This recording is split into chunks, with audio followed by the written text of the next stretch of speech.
Hey everybody and welcome to Adventures with Peps. I am back on screen because we are facing my nemesis, painting terrain.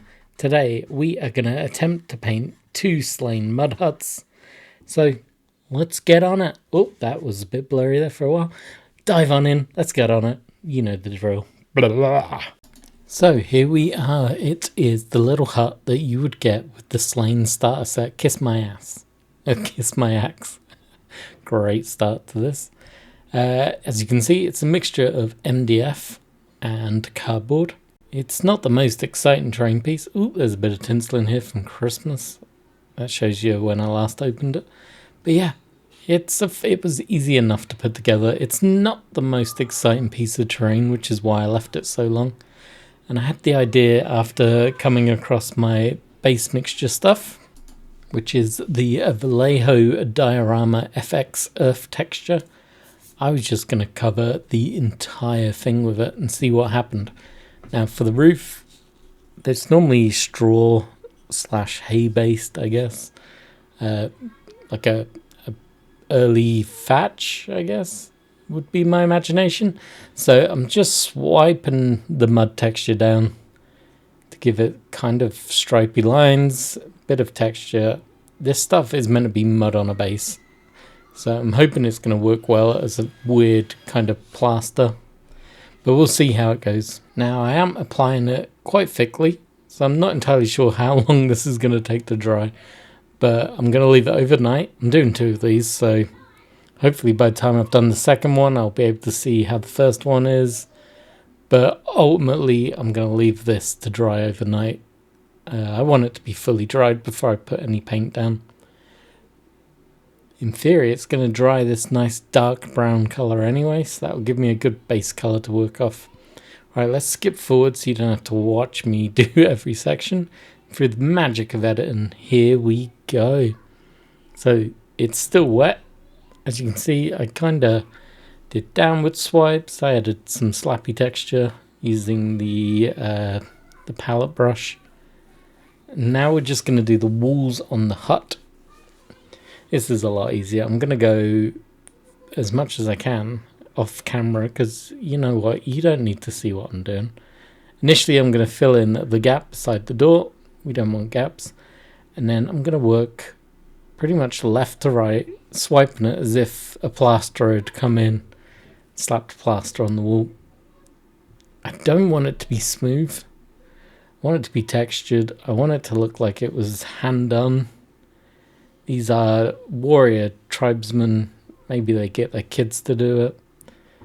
They are skilled because they're obviously making these amazing huts, but they're not going to be too fussy about making it nice and smooth. Maybe there's been damage done and they just slap more mud down.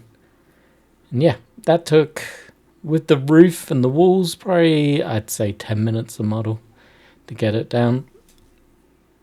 It looks pretty cool already. I'm quite happy with how this is looking. So we're going to leave it overnight, see how it dries up, and we'll go from there. Right, here's one I made earlier. This was the first one. It's definitely dried up, but I'm definitely going to play it cautiously and let it dry overnight. So I will catch you tomorrow. Right, it's had about 12 hours dry time now. These are pretty dry, pretty secure. It's really stiffened up the cardboard, which is great.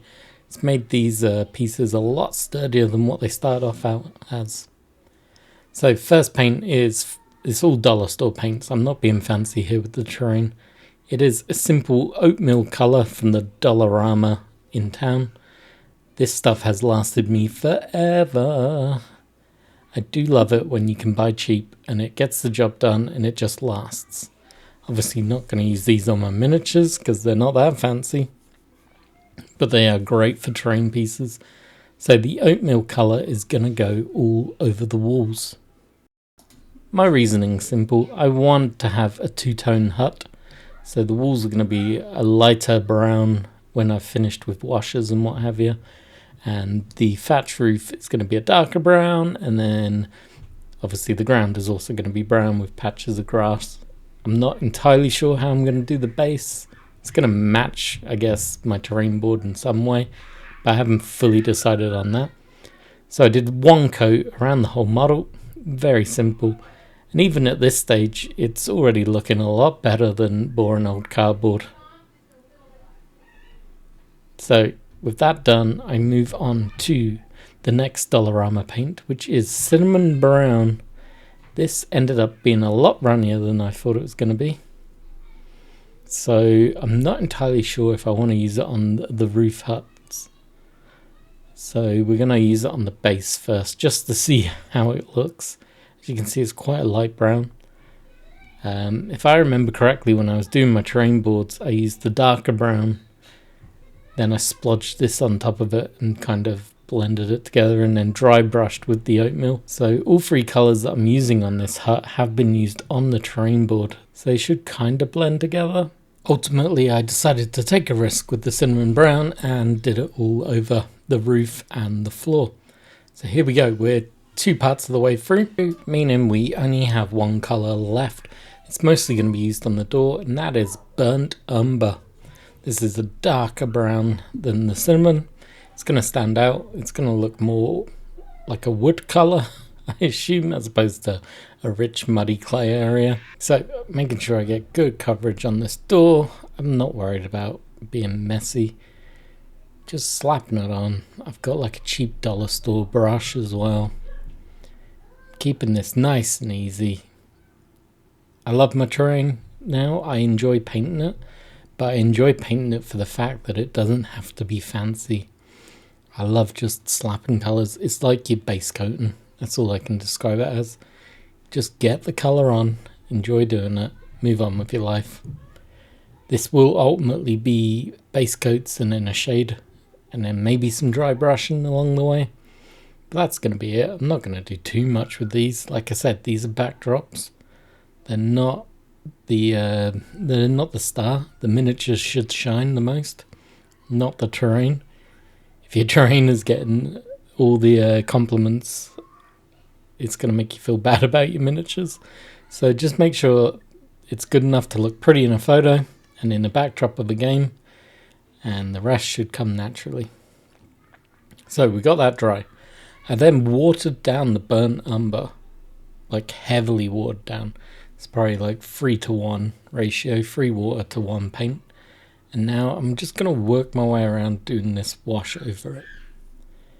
Hopefully it doesn't reactivate the paint too much, but even if it does, it's not the end of the world. And basically I've just made a very cheap shade paint. It's going to knock this oatmeal creamy colour back a little bit, make it look a bit more muddy.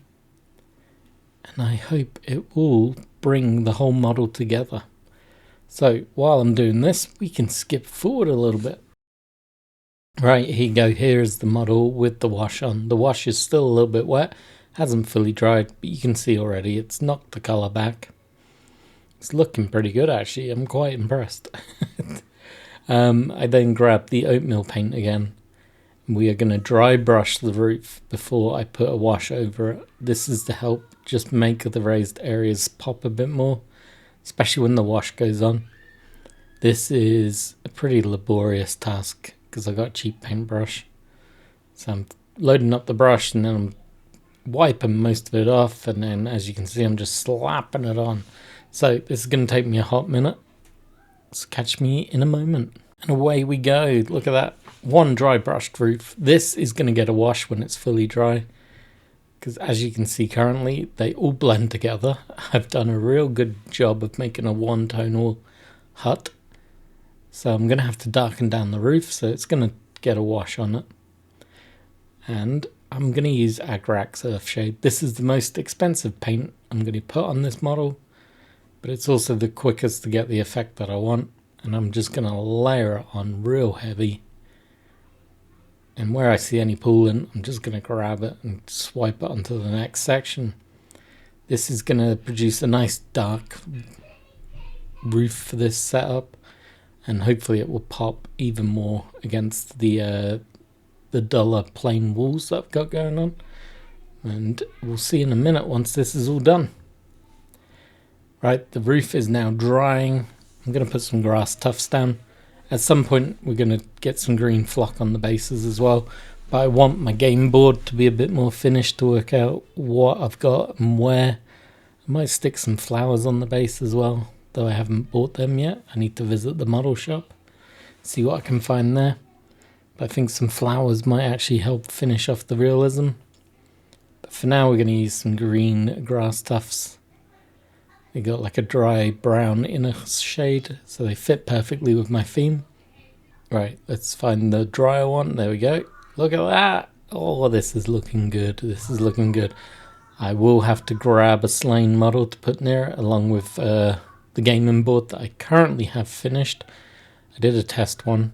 It needs a bit more colour variation on the flocks, but I think I've got my idea down. But yeah, look at it. I'm pretty happy with this. In total, you're looking at 20 minutes mudding, a couple of hours of dry time, and then I spent maybe 25 minutes in total painting it. So an hour long project, realistically. Look at that. I'm really happy with it. There's so many projects on my desk. I'm sorry it looks messy. But look at that. I'm so happy with it. I'm very happy with it. I hope you enjoyed. If you got any value or entertainment from this, be sure to hit the like and subscribe and drop me a comment below. It really means a lot when I read those comments. If you're feeling super generous, please join the coffee club. For $2 Canadian a month, it buys me a cup of coffee to enjoy whilst I'm doing my projects, and you'll receive a link to the Discord so you can start joining the rest of us and sharing your photos and all that good stuff. But until next time, cheers for watching.